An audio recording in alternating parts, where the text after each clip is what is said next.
भारत के इतिहास में जब हिंदू मंदिरों पर हमले का चैप्टर आता है तो दिमाग में बाबर, औरंगजेब की तस्वीर आती है। इन दोनों मुगल आक्रांताओं के मन में हिंदू और दूसरे धर्मों के प्रति इतनी नफरत भरी हुई थी कि मंदिर तुड़वाने को बहुत बहादुरी का काम समझते थे। लेकिन आज मैं आपको उन मंदिरों के बारे में बताने जा रहा हूं जिन्हें देखकर इन दोनों मुगल आक्रांताओं को ऐसा झटका लगा कि इनका दिमाग हिल गया। वैसे तो औरंगजेब को हिंदू मंदिर तुड़वाने के लिए जाना जाता है, लेकिन यह वो मंदिर है जिसने औरंगजेब का भी गुरूर तोड़ दिया। ऐसा कहा जाता है कि इस मंदिर में आकर औरंगजेब बेहोश हो गया था। यही वो मंदिर है। यह मध्य प्रदेश के खजुराहो का मतंगेश्वर महादेव मंदिर है और यहां 9 फीट ऊंचा शिवलिंग भी है। ये शिवलिंग देखिए, अपने आप में जबरदस्त है। इस शिवलिंग को देश के सबसे बड़े शिवलिंगों में से एक माना जाता है। 10वीं शताब्दी में निर्माण किए गए इस मंदिर में भगवान शिव को रौद्र रूप यानी क्रोधित मुद्रा में दिखाया गया है। इस शिवलिंग को सिद्धि मूर्ति और सशक्त रूप के तौर पर पूजा जाता है। लेकिन 16वीं शताब्दी में जब औरंगजेब ने इस इलाके में हमला किया तो इस दौरान मतंगेश्वर महादेव मंदिर में आकर वो बेहोश हो गया।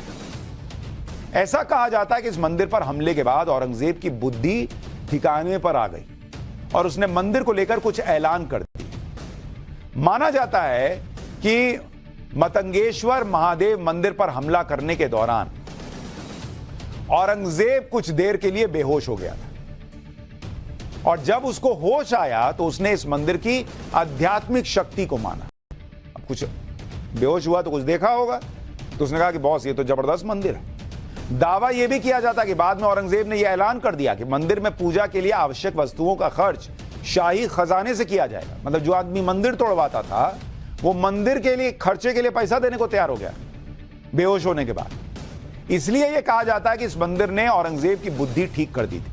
हालांकि हिंदू मान्यताओं के अनुसार इस मंदिर की बहुत मान्यताएं हैं। मतंगेश्वर महादेव मंदिर का निर्माण 920 ईस्वी में चंदेला राजा हर्षवर्मन ने किया था।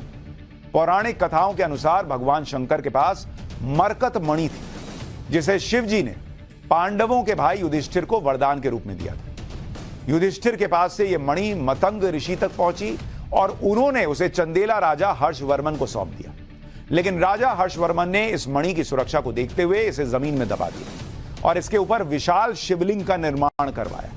यह शिवलिंग 9 फीट जमीन के अंदर और 9 फीट जमीन के बाहर है।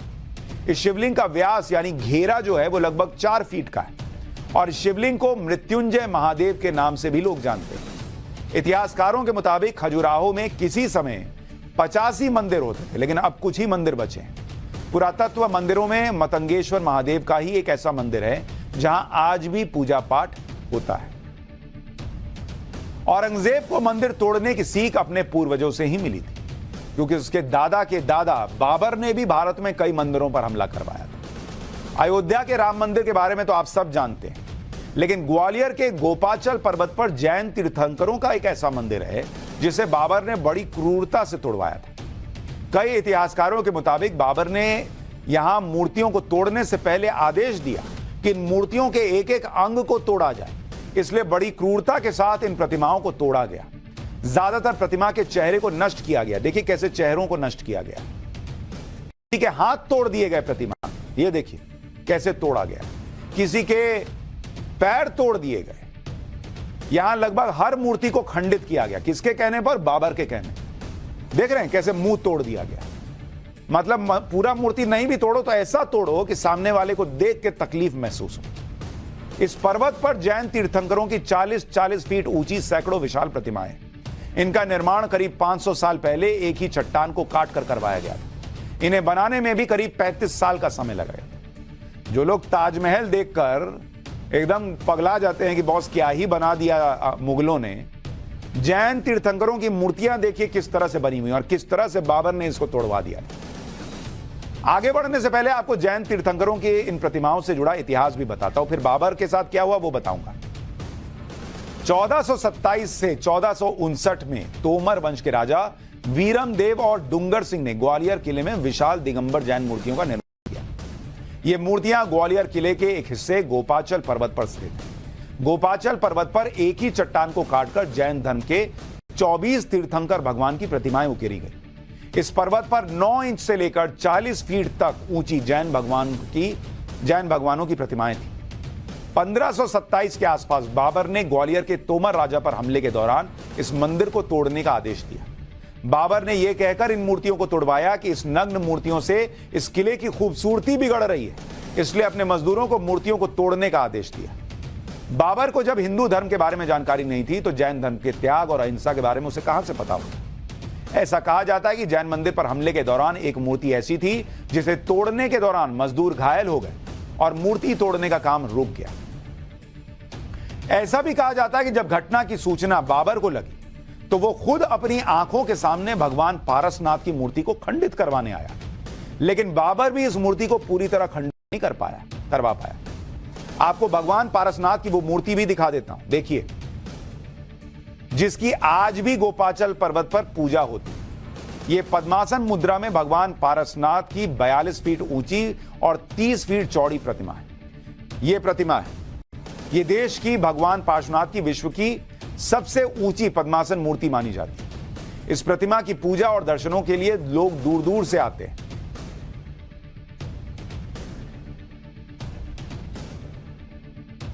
दुर्भाग्य से 1528 मई में इस पर्वत पे मुगल आक्रमणकर्ता बाबर का आगमन हुआ और उसने इन जैन प्रतिमाओं को तोड़ने का आदेश दिया। ये प्रतिमाएं चुन चुन के इनको तोड़ा और इनकी सुंदरता को नष्ट किया। लेकिन भगवान पार्श्वनाथ की प्रतिमा जो विश्व में अद्वितीय है, उसको वो नहीं तोड़ सके और उनके हाथों पे किलित हो गए, आंखों की रोशनी चली गई। ये सुन के बाबर भी फिर यहाँ आए और उनने भी प्रयास किया तो उनकी भी आंखों की रोशनी चली गई और वो किलित हो गए। यह भी कहा जाता है कि भाई जिन लोगों ने इन मूर्तियों को तोड़ने का प्रयास किया उनकी आंखों की रोशनी चली गई। बाबर के साथ भी ऐसा हुआ, बाबरनामा में लिखा है। बाद में मूर्ति तोड़ना रोका, तब जाकर उसकी रोशनी वापस लौटी। माना जाता है कि मतंगेश्वर महादेव मंदिर पर हमला करने के दौरान औरंगजेब कुछ देर के लिए बेहोश हो गया था और जब उसको होश आया तो उसने इस मंदिर की आध्यात्मिक शक्ति को माना। अब कुछ बेहोश हुआ तो कुछ देखा होगा, तो उसने कहा कि बॉस ये तो जबरदस्त मंदिर है। दावा यह भी किया जाता कि बाद में औरंगजेब ने यह ऐलान कर दिया कि मंदिर में पूजा के लिए आवश्यक वस्तुओं का खर्च शाही खजाने से किया जाएगा। मतलब जो आदमी मंदिर तोड़वाता था वो मंदिर के लिए खर्चे के लिए पैसा देने को तैयार हो गया बेहोश होने के बाद। इसलिए यह कहा जाता है कि इस मंदिर ने औरंगजेब की बुद्धि ठीक कर दी थी।